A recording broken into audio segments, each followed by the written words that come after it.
ఆ ఊర్లో ఉన్న ఏ ఇంటికి తాళం లేదు. రాత్రింబవళ్ళు ఇళ్ల తలుపులు తెరిచే ఉన్నాయి. అదేవిధంగా ఊర్లో ఉన్న దుకాణాల్లో యజమానులు ఎవరూ లేరు. సామాన్లు, వస్తువులు, కూరగాయలు అన్నీ ఆ దుకాణంలో ఉన్నాయి. వాటిని తీసుకుంటున్న వాళ్ళు వాటిపై ఉన్న ధరలను చూసి ఆ మొత్తాన్ని నిజాయితీగా అక్కడే ఉన్న గల్లాపెట్టెలో వేసి వెళ్ళిపోతున్నారు. అక్కడ దొంగతనాలు, దోపిడీలు, హత్యల లాంటి ఏ నేరాలు లేవు. నామమాత్రానికే రక్షక భటులున్నారు, కానీ వాళ్ళకి ఎలాంటి పని లేదు. ఎందుకంటే అక్కడ ఎలాంటి నేరం జరగదు.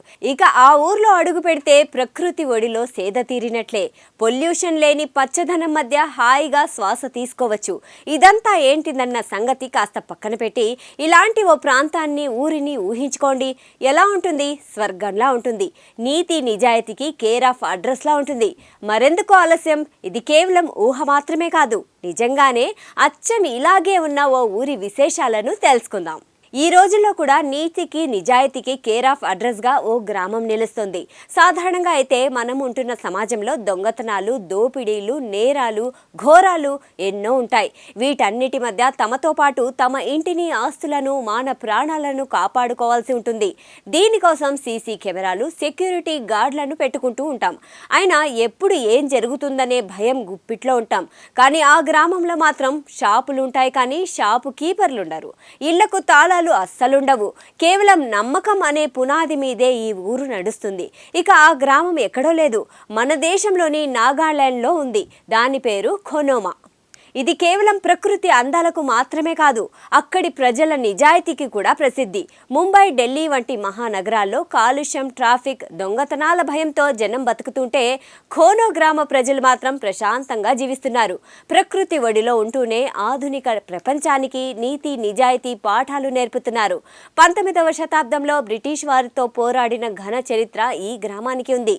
ఇప్పుడు పర్యావరణాన్ని కాపాడుతూ మరో విజయం సాధించారు ఈ గ్రామస్తులు. పర్యాటకులు ఇక్కడి కోటను, ప్రకృతి అందాలను చూసి మైమరిచిపోతూ ఉంటారు. అంతేకాదు, ఈ గ్రామానికి మరో గొప్ప గుర్తింపు కూడా ఉంది. అది భారతదేశపు మొట్టమొదటి గ్రీన్ విలేజ్ ఈ గ్రామం. 1998లో ఇక్కడ వేటను పూర్తిగా నిషేధించారు.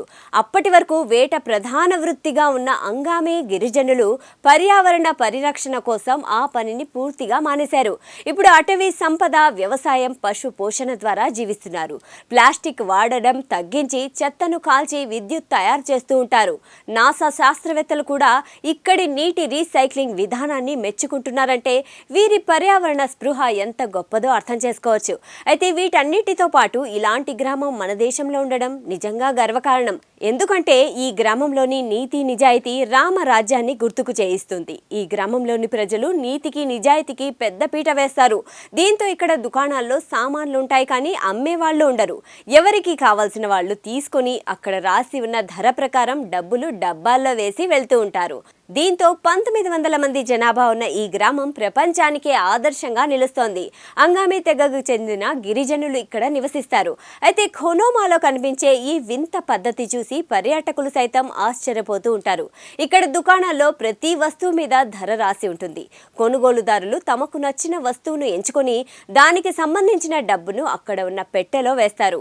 ఎవరూ చూడట్లేదని మోసం చేయడం, డబ్బులు వేయకపోవడం, వెళ్ళిపోవడం ఈ గ్రామంలో అస్సలు జరగదు. ఇక కేవలం దుకాణాలే కాదు, ఇక్కడి ప్రజలు తమ ఇళ్లకు కూడా తాళాలు వేయరు. ఒకరిపై ఒకరికి అంత నమ్మకం. ఇక్కడ ఒక కమ్యూనిటీ లైబ్రరీ కూడా ఉంది. ఎవరికి నచ్చిన పుస్తకాన్ని వారు ఇంటికి తీసుకెళ్లి చదువుతూ ఉంటారు. చదవడం పూర్తయ్యాక తిరిగి అక్కడే పెట్టేస్తారు. దీంతో పాటు కొత్త పుస్తకాలను కూడా లైబ్రరీకి విరాళంగా ఇస్తారు. మొత్తానికి ఈ గ్రామం నీతి నిజాయితీకి ఈ భూమిపైనే కేర్ ఆఫ్ అడ్రస్ అని చెప్పవచ్చు. నిజాయితీ పట్ల వారి నిబద్ధతే ఆ తెగలో పేద, ధనిక అనే అసమానతలు లేకుండా చేసింది. మరి ఇంత మంచి గ్రామం మన దేశంలో ఉండడం నిజంగా గర్వకారణం.